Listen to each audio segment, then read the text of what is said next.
Hello, I'm Rubens Kignel. I'm psychotherapist and teacher, and tonight I am here with my colleague, friend, Menno de Lange from Amsterdam.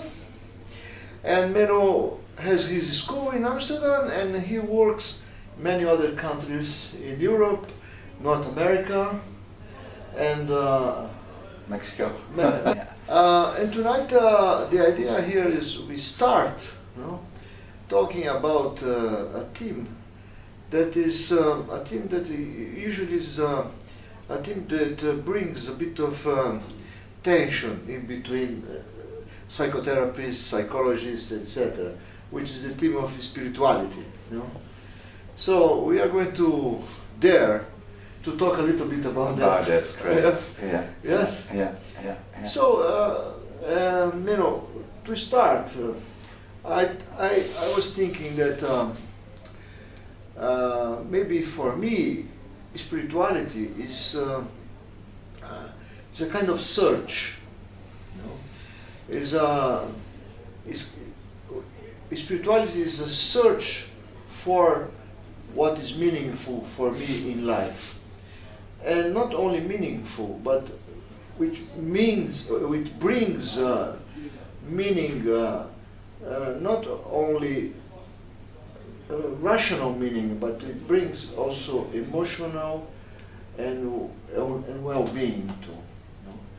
So I feel spirituality is something that I search, and that is very far from all structures of religion. Mm-hmm. It's nothing to do with religion. Yeah.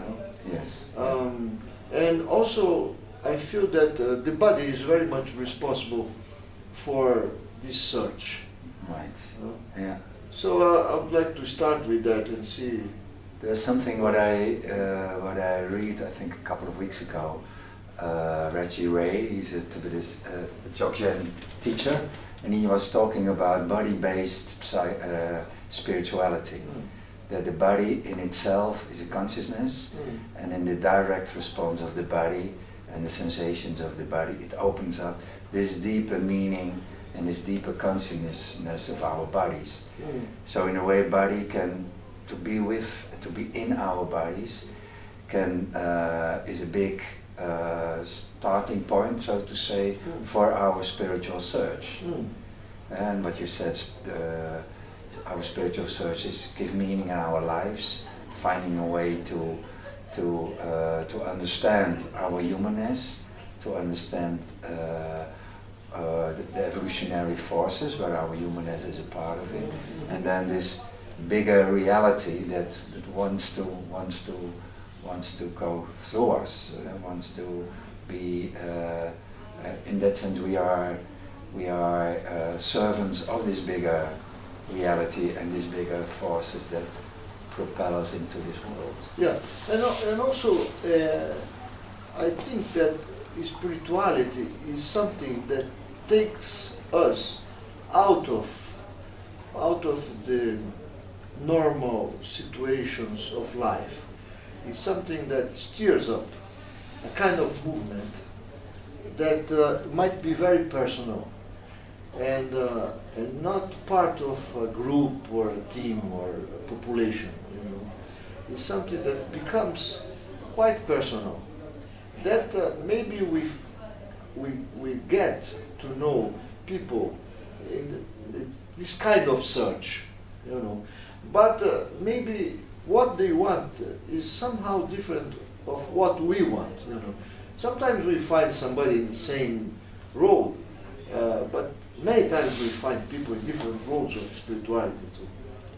Isn't it like that, or you have a different experience? No, I'm just trying to follow you. I'm not totally understanding, let me say, the essence, what you are telling me. So maybe you can tell more so that I understand you better and can follow you. Well, for example, there are things that might be important for me in my search that do not fit what is important for you in your search, for yourself, for your spirituality, for your well-being, for your love to the world, to yourself, to other people. And maybe we cross the same road but we don't stay in the same road because we might have different feelings for it or different ideas or, you know.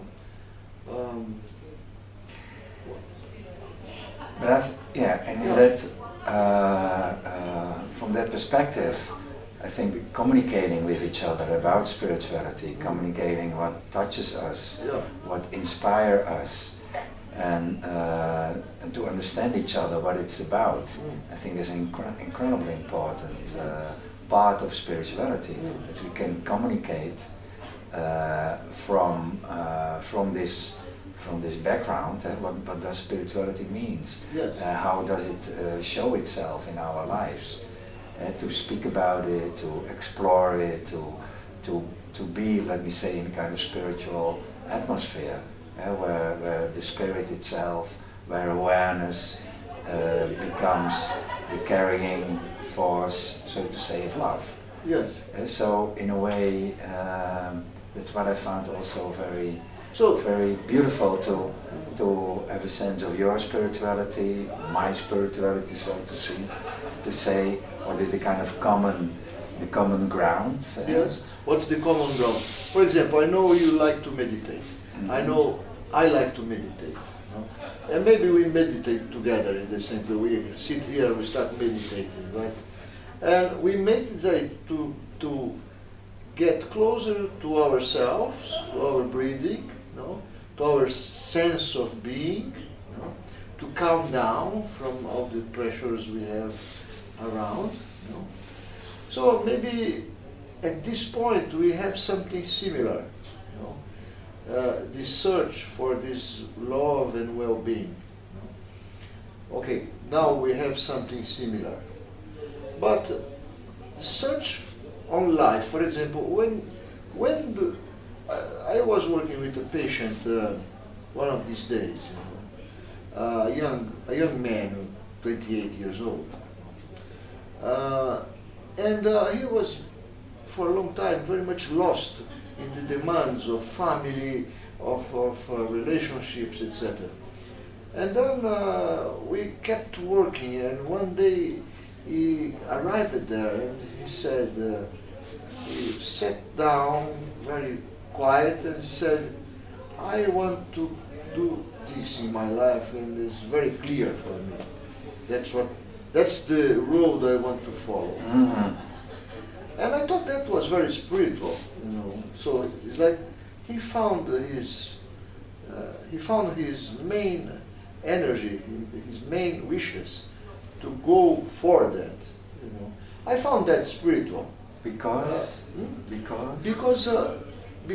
he was centered in himself, and he had a clear road in front of him. Right. So that gave him freedom. Right. So I think search for spirituality and for love, it might be a search for freedom from all the knots we have in our life, in our normal life, in the city, etc. Right. Yeah. So does it make sense for you? Yeah. So there's an inner sense of inner guidance, that something inside of you guides your own life. Yeah. And then in a certain moment, okay, this is now I know what I have to do. Now I know where I am. And in that sense, it's a touch of spirit that you feel is let me say taken over and brings a bigger reality than where you are identified with in our normal let me say our normal ego identity. That's a richness in itself, and there is something in it that is in biodynamic we call it the primary personality presence. Yes.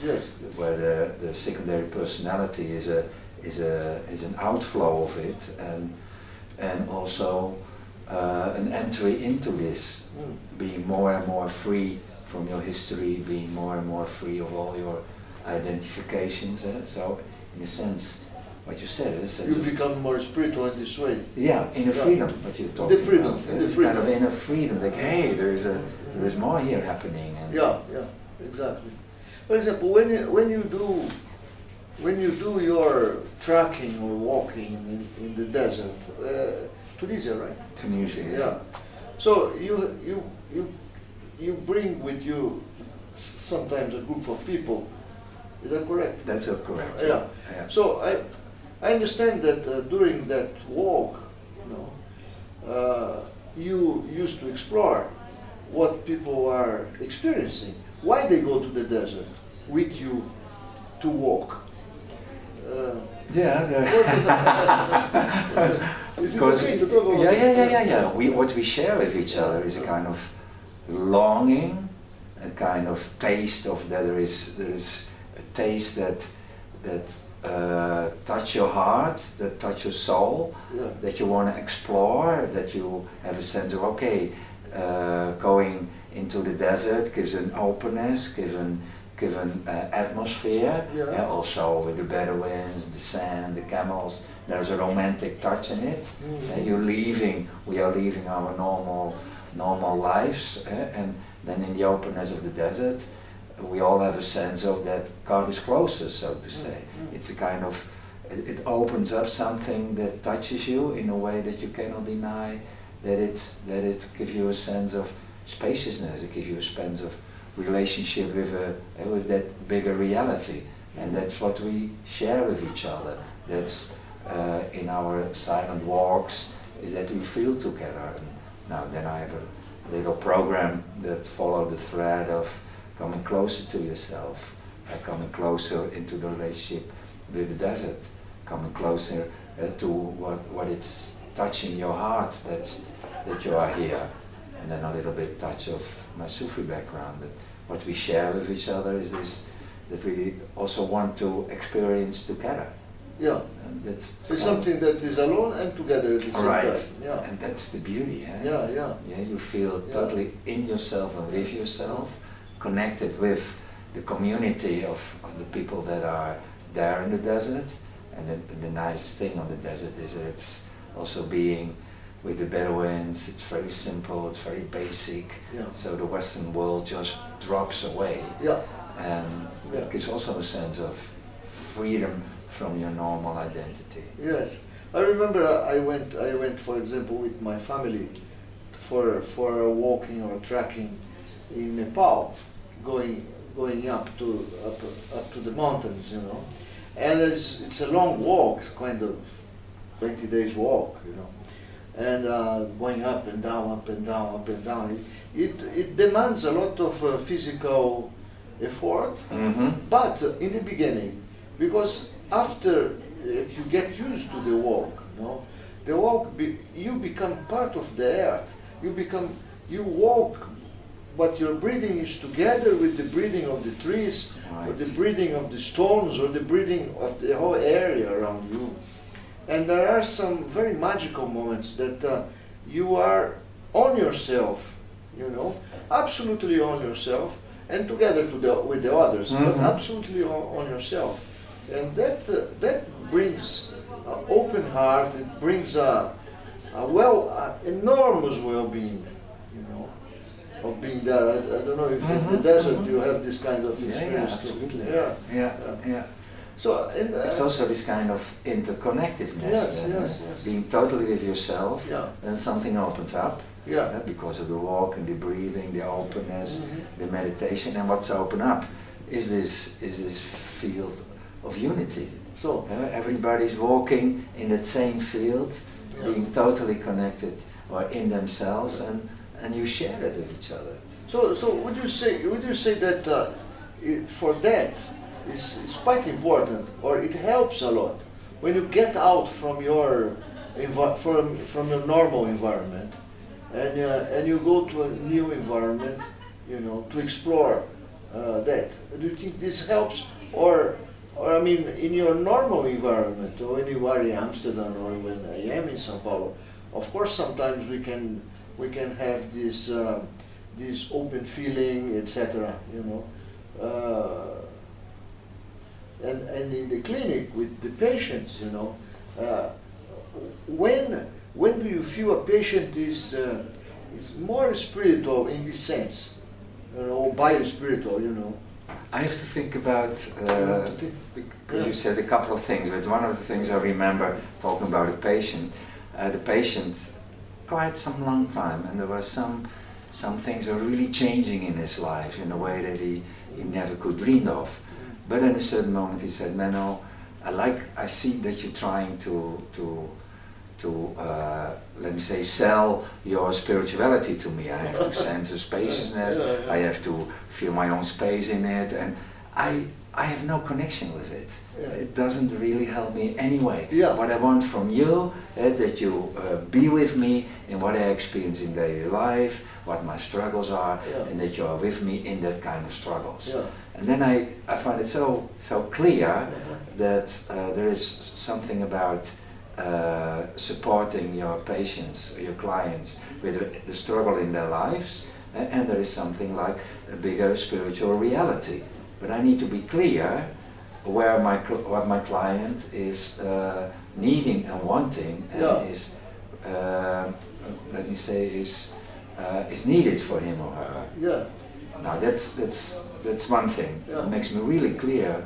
After that meeting with him, I'm more clear where I am with my clients, so that I don't put on them my longing to bring it into my own spirituality. Then you're going to structure your spirituality, and the spirituality, I think, is not to be structured.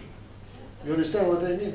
I think if we do that, for example, try to bring the patients to our own spirituality, we are going to kind of structure, to give a frame to what is spirituality.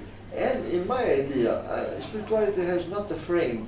It's something that is very open, and it belongs to the life itself. For example, I give you an example. About another patient. It's a woman, 41 years old. And this woman used to have lots and lots of problems with her mother. Fights, lots of fights. She used to sometimes go, for example, to New York with her mother and leave her mother alone in New York and run away because she couldn't stand, And we did work about this team for some time, and maybe 1 year because it was pretty hard, Right. And then one day she came to me and she said, with a lot of pleasure and love, she said, I solved my problems with my mother. My mother is still the same, but I learned how can I be myself, even if she is there, And I felt very spiritual that moment. In a very simple thing of domestic life, I felt free of the mother, and loving the mother as the mother is, and not being in conflict all the time, And I found that very spiritual, And it was her discovery, Right.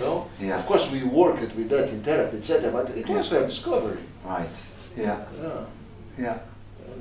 And, so this thing about it's very important. I think what you said, that I will not impose to my patient what I think is spirituality. Right. Yeah. He will have to discover his own. I might be a tool for that, but I will not frame him. No, but sometimes I would say, hey, can you feel the atmosphere here? Yes. It's full of our presence. Can Yes. you feel that, or how do you feel it? Yeah. That is kind of atmosphere. It's kind of when unexpectedly the room is full of power, or the room is full of tenderness. Yes. So that there is something what we then call a primary personality quality that opens up in the client, and then to recognize that in each other, that this is happening, that it impacts me, that it impacts him or her. I find that very spiritual moments. So you mean that in our therapeutic relationship, when we are therapists, there is a kind of affection, that is very independent of the work itself. So, for example, I was with another patient the other day too, and he was a bit depressive, like feeling nobody loves him, etc. He was a man of 70 years old, And he was very much into that, And then there was one moment I look at him and said, look, I know you pay me. You pay me quite well for this work. But I must tell you something. Independent of this payment, there is affection here. Then he looked at me like this, and he breathed in, and he was a bit surprised about this possibility, Right. There is a real affection. Yeah, something opened there. Yeah. Yeah. Real affection, exactly. Yeah. So real affection brings this kind of bio-spirituality, we can say, spirituality, or it can bring this openness. Yeah, heart. I think it's really, really necessary. Necessary. And that we, as a rather than a therapist, and also for who we are, that we're really welcoming life itself in any form that it comes to you. Yes. I found it for myself one of the most beautiful moments. The door goes open, the client comes in, and there is a sense of welcoming. Yeah. And there's immediately where, let me say, affection is happening. Yeah. And I think one of the biggest things of spirituality is to welcome life. Yeah. In any awareness, in any form, Yeah. it comes to us. Yeah. And then when I touch, then love is kind of simple. Simple. It becomes simple. It becomes simple. Yeah, it's not something that's far away to. It becomes closer and simple. Right. Yeah. It's not because when many people talk about love, it's like love is somewhere, somewhere in the moon, somewhere in the sun, somewhere in the planet, and people never think that maybe love is right there, Right. or right here. Yeah. No, happening now. In between us, for example. Yeah. Yeah. And I like to use the word love a lot. Love a lot? To use the word love a lot. Oh, yes. So also in this group where I'm working, Yes, so yes. in a certain moment people say, what are you talking about love? Yeah. All this talk about love of you and beautiful body, and I don't like it. I don't say, okay, right, this is for me then an expression of love. You feel what it does, you have your own reactions, you share it, and it's received. Yes. So it's a kind of de-romanticizing of love. Yeah. And then love becomes a dynamic, becomes an intimacy, but especially it becomes an awareness itself. It's open to meet it on every level of our humanness. Yes. But so somehow spirituality is something that we need to practice. I mean, to practice means we need to give attention. Maybe for some people just fall down into dumb and they are dead, but some people need to work on that to really find and search what means that, what means life, what means life is very hard, but what's the meaning of them in life? Right. And what is the meaning then for our work also? That we are human beings with a body. And what is, for me, I find it always so touching, and so that this body is here. Yeah. And this is a body. It has its own awareness, its own vulnerability. Yeah. Through the body, you also see you don't have control over it. Yeah. You get funny diseases, or there is some own awareness that's happening in the body, and to own that. There is also for me in our work where spirituality starts. One thing is to deal with it, more and more, to deal with your ambivalent relationship with your body, to deal with depression, to deal with where you lose your body, with dissociation, really to own, step by step, to own, so to say, your relationship with this body. Yes. Yeah? And I think that's spiritual in itself. Oh, of course, yes, I understand that. And on another level, more in, let me say, more classical spirituality, we say, you are your body, this is your body, claim it, feel it. And on another level said, this is not your body. This is the body of the spirit, or the body of God, or depending on, and in a certain moment, there is no body at all. And there is where we slowly in my humble opinion, when we leave the area of transpersonal psychotherapy and go into the area of the spirituality, where you feel I'm not my body.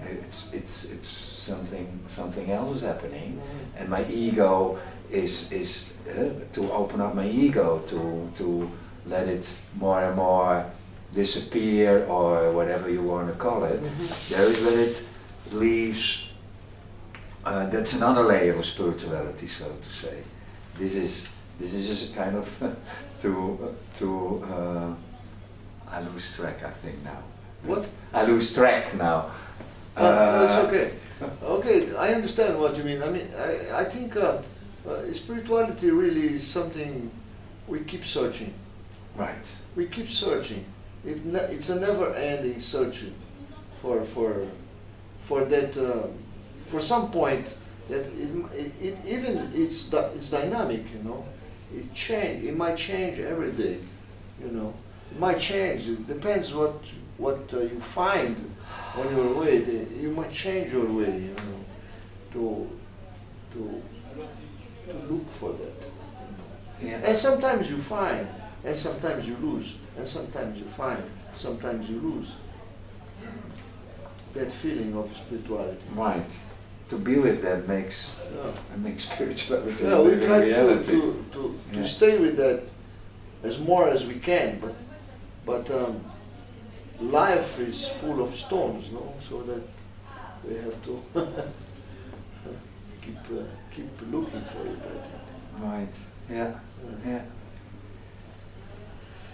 Okay. And one of the, to talk a little bit in our biodynamic language, we talk about that life is in kind of ongoing sense of completion.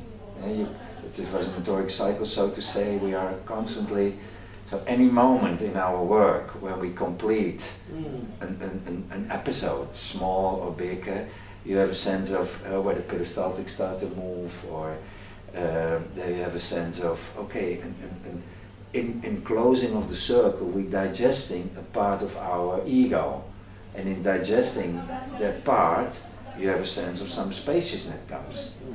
And to be with our clients and patients, when that starts to happen, I find it one of the most beautiful moments in my life, but also in my work with groups and with clients. When that moment, when a certain piece of contraction opens up in the mind, opens up in the heart, opens up in the body, and you feel it. You feel it together, and you share it, and it's beyond something you can catch. It's resonating. It's resonating. That quality of power, of love, of tenderness, of clarity. And freedom too, I think. Absolutely. It's difficult to talk about spirituality, as it's difficult to talk about freedom too. So what means freedom is for me, freedom means like when you have when you accept, you have many possibilities. You know, if you have only one possibility, it's not so much freedom. But if you have many possibilities, then you can search. Right. Yeah. Something like that. Yeah. And of course, the famous line, "Freedom is just another word for nothing left to lose." That's the song of me and my Bobby McKee. I always find that freedom is just another word for nothing left to lose. It's just nothing to hold on, nothing to, that gives a kind of inner freedom, so that you can deal with any aspect of life. And nothing is against you in life. And life is not an enemy. Your body is not an enemy. You are not an enemy. There is something free, sets itself free. Good. Yeah? Thank you very much. Okay. I think, we deserve that hug. Right.